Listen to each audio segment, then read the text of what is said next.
When I purchased the Tiger 900 Rally Pro, I immediately installed a headlamp protector from AliExpress.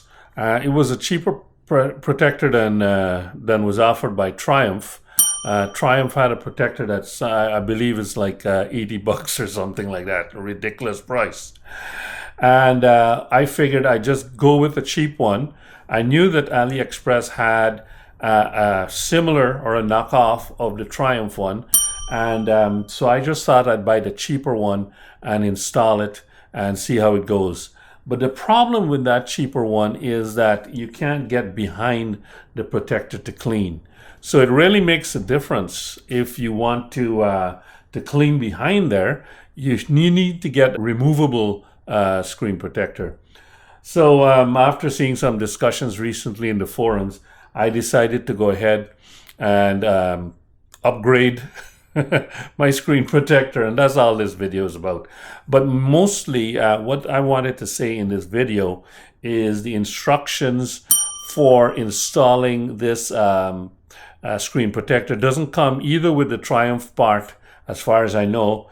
I could be wrong. Somebody can correct me in the comments below, but it definitely doesn't come with the knockoff part from AliExpress. So there is a way, however, that you can get the Triumph instructions, and it's the same, obviously, because this is a knockoff copy. But what you need to do is you need to take the beak off. So the beak is going to have to come off. You need to remove the windshield. The windshield has got to come off, as well as the carrier here. This has got to come off, because what you've got to do is figure out a way to install this little, these two prongs here have a connecting bracket, and that has to be installed behind the carrier. Likewise, there is another little bracket underneath here that has to be installed. This is a single prong here that needs to be installed, and the bracket is connected to two existing bolts underneath there. That's why you have got to take off the beak.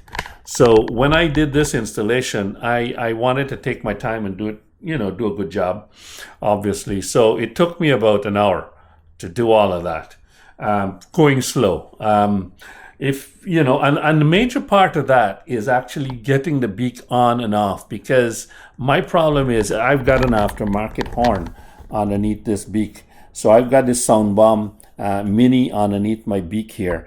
And so needless to say, that adds a complication on the removal and the reinstallation of the beak. But aside from that, it's fairly straightforward to remove the windshield and the carrier. And, if you don't have that horn, you can get the beak off pretty quick. Once you got that off, then you install those two brackets with the prongs on it, and then you just push this thing on. And to remove it, you just pull it off. It's got some rubber grommets here that you can lubricate with some water-based lubricant, and then just pull it off. So cleaning this, or cleaning behind this now, is going to be easy. So that's all I wanted to say, and I wanted to pass on how to get the installation instructions for this headlamp protector, and I'm going to leave a link in the description below directly to the PDF file for the instructions. The instructions is over 3 pages long, so but it's pretty clear. So that's it for this video. If you like it, give me a thumbs up, consider subscribing. Leave a comment below if you need to, and share the video, and I'll see you in the next one. Talk to you later.